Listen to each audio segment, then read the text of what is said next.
여러분 안녕하십니까? 이상로의 미디어 해설입니다. 오늘 해설은 쇼핑센터에 관한 것입니다. 신문을 보여드리도록 하겠습니다. 5월 29일자 매일경제신문이고요. 이 신문에는 이런 기사가 있습니다. 이쪽에 출점 막힌 백화점과 쇼핑몰, 그랬더니 일자리도 막혔다는 겁니다. 즉 백화점과 쇼핑몰을 못 만들게 하니까 일자리도 늘어나지 않는다라고 하는 것이고요. 이 기사 내용을 제가 컴퓨터로 옮겨놨습니다. 컴퓨터 화면을 좀 봐주시기 바랍니다. 문재인 정부 들어서자 신세계가 부천점을 사업을 하려던 것을 연기했다는 겁니다. 표면적인 이유는 소상공인 보호를 위한 방안이 마련되지 않아서 사업 계획을 연기했다는 것이죠. 아마 신세계의 입장에서는 문재인 정부 들어서자마자 상인들이, 주변의 상인들이 여러 가지 항의를 하고 그런 것 때문에 주목을 받고 싶지 않아서 사업을 포기하거나 또는 연기하지 않았나 이렇게 이해가 됩니다. 그런데 신세계는 부천점을 만들면 약 주변에 1만여 명가량의 고용이 창출될 것이다 라고 예상을 하고 있었다는 겁니다. 그러나 사업이 연기됐기 때문에 고용 창출도 따라서 연기되었습니다. 또 이 기사에는 이런 내용이 있습니다. 롯데가 상암동에 복합 쇼핑몰을 만들려고 했는데 인근 지역의 상인들의 반대로 사업이 지금 지연되고 있다는 겁니다. 역시 마찬가지로 신세계가 광주에서 또 이마트가 여수에서 사업이 지금 진행되고 있지 않다. 우리는 지금 대형 쇼핑센터가 여기저기 이 사업을 확장하는 것을 법으로 막고 있습니다. 막는 이유는 영세상권을 보호한다는 것이죠. 골목상권이라는 표현을 쓰기도 합니다. 그러면 대형 쇼핑센터가 들어가면 입점을 하게 되면 그 주변에 골목상권 또는 영세상인들이 피해를 받느냐 라고 하는 부분에 대해서 미국의 자료를 한번 말씀드리도록 하겠습니다. 미국의 자료 중에는요, 여기 제 화면을 잠깐 보여드릴게요. 책을 한 권 소개해드립니다. 이 책은 스티브 포브스, 즉 미국의 포브스라는 잡지가 있는데요. 그 잡지의 발행인 스티브 포브스가 쓴 책입니다. 책의 제목은 자본주의는 어떻게 우리를 구할 것인가 라고 하는 책입니다. 이 책의 내용을 제가 잠깐 소개해 드리도록 하겠습니다. 1970년대에 미국의 월마트가 여기저기 막 이 사업을 확장하면서 쇼핑몰을 만들었습니다. 이때 월마트 워치라고 하는 시민단체가 생겼습니다. 이 월마트 워치라는 시민단체는 이렇게 주장을 했습니다. 월마트가 입점을 하면 그 주변 지역에 약 2,000개가량의 영세상인이 도산한다. 이렇게 주장을 했습니다. 이 스티브 포브스는 과연 월마트의 주장이 맞았는지를 사후에 검증했다는 겁니다. 1970년대부터 월마트는 미국 전역에 여러 이 점포를 만들기 시작했고, 그리고 월마트 워치 시민단체의 주장대로라면 월마트가 들어나간 주변 지역은 다 영세상권에 망했느냐? 아니더라는 겁니다.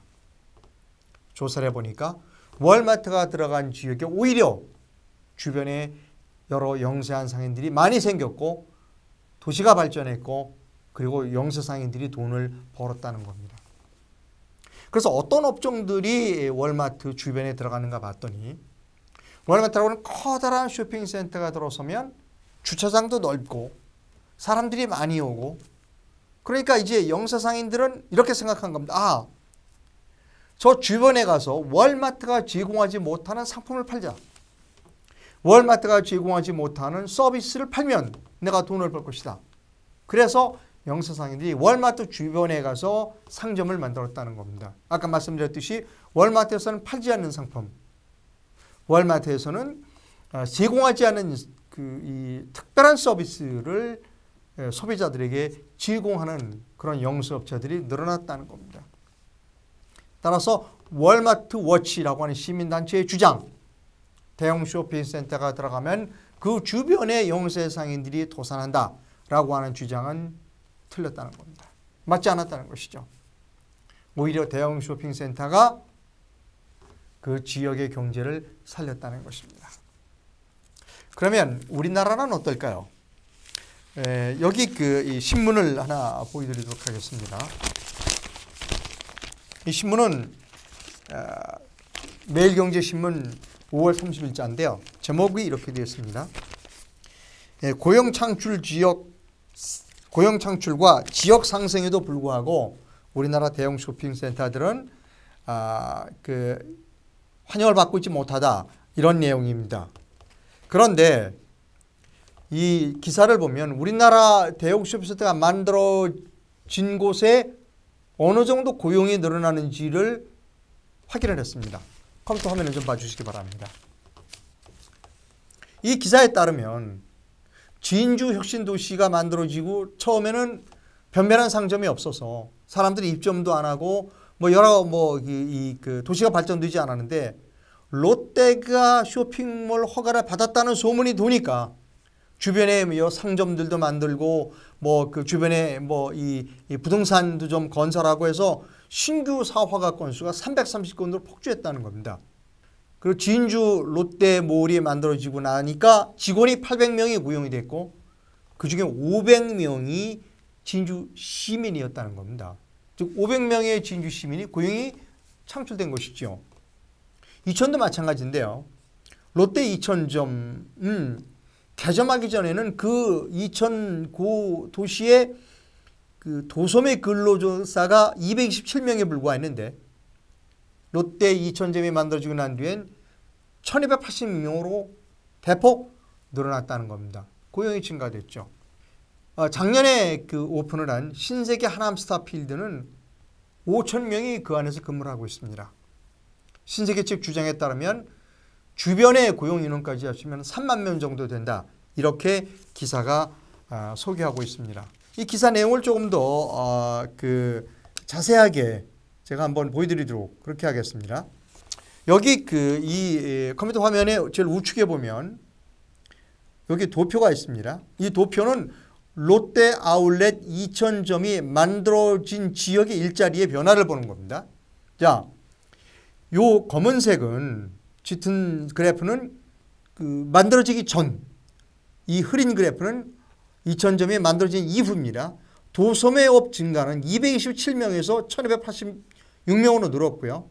숙박 음식업에 종사하던 사람은 이천점이 만들어지긴 150명이었는데 이천점이 만들고 난 이후에는 485명, 운수업은 587명에서 1399명으로 늘어났다는 겁니다. 그렇다면 지금까지 우리가 대형 쇼핑센터를 규제해 온 것이 올바른 것이었는가에 관한 의문을 품게 됩니다. 여기서 사회의 지도층 인사라고 하면 국회의원, 언론인, 그리고 학자, 이런 사람들일 것입니다. 우리는 수년 전에 지금까지 우리가 알아오지 않았던 새로운 병, 대형 쇼핑센터 병을 알았습니다. 즉 대형 쇼핑센터가 들어서면 주변에 영세상인이 도산한다라고 하는 그런 병이 새로 생긴 겁니다. 의사들은 새로운 병이 생기면 과거에 다른 나라에서는 그런 병이 있었는지 그리고 어떻게 처방했는지를 의사들은 연구할 겁니다. 그런데 우리나라의 사회적 의사, 국회의원, 언론인, 그리고 일부 학자들은 그러한 노력, 새로운 사회적 병에 대해서 외국에는 임상자료를 구하려고 하는 그런 노력조차 하지 않았습니다. 무조건 영세상인은 보호해야 돼, 지역상권은 보호해야 돼 라고 하는 매우 아주 단순한 생각으로 대형 쇼핑센터를 규제해 온 것이죠. 제가 아까 조금 전에 설명드린 미국의 이 월마트의 경우, 또 지금 이 매일경제신문에서 봤던 롯데 아울렛 이천점이 만들어진 난 이후, 그리고 이 하남에 그 쇼핑몰이 만들어지고 난 이후에 고용의 변화 이런 것을 보면 우리도 대형 쇼핑센터의 그 증가가 고용을 창출할 수 있는, 고용을 앞으로도 계속해서 많이 창출할 수 있는 가능성이 높다는 겁니다. 여러분, 우리는 너무 쉽게 법을 만듭니다. 법을 만들고 문제가 생기면 나중에 고치자. 이것이 대표적으로 우리나라 국회가 하는 일입니다. 그리고 국회의원들은 영세하는 사람, 영세상인은 보호해야 된다 라는 말을 입에 달고서 합니다.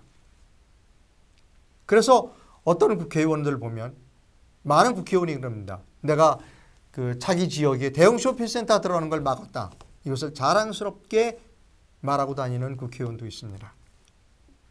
그러나 이제 좀 달라져야 합니다. 나라의 행정은 매우 세밀하게 관찰하고 진단하고 처방해야 합니다. 단순하게 영세상인을 보호하겠다, 골목상권을 보호하겠다, 그러니까 대기업, 이게 나쁜 사람들이야, 막아야 돼는 아니라는 겁니다. 여러분 자주 보도가 됩니다만 우리나라 자영업자들이 가장 많이 진출하는 그 업종이 치킨집입니다. 그런데 가장 많이 망하는 업종도 치킨집입니다. 그렇다고 보면 자영업자들끼리 그냥 누구든지 자영업을 하게 하고, 그리고 자영업자들끼리 고만고만한 업체끼리 경쟁하게 하면 모두 다 몰락할 수 있습니다. 경제의 발전은 커다란 기업도 있고 중소기업도 있고 소기업도 있는 겁니다. 유통센터도, 큰 유통센터도 있고 중간 정도의 유통센터도 있고 영세상인도 있는 겁니다. 영세상인을 보호한다고 해서 전체 유통산업이 발전하는 것은 아닙니다. 우리나라 법 중에 유통산업발전법이라는 것이 있습니다. 많은 사람들이 유통산업저해법이라고 이야기를 합니다. 이제 새로운 문재인 정부는 유통산업에 대해서 보다 객관적이고 치밀하게 접근해 주기를 희망합니다. 지금 현재 우리가 규제해왔던 이러한 이 법들이, 규제 조치들이 오히려 고용 창출을 막고 지역 경제를 어렵게 만드는 그런 결과를 가져오고 있다라고 하는 징조들이 여기저기서 나타나고 있다는 것을 인식했으면 좋겠습니다. 오늘 이상로의 미디어 해설을 마칩니다. 여러분 감사합니다. 다음 시간에 뵙겠습니다.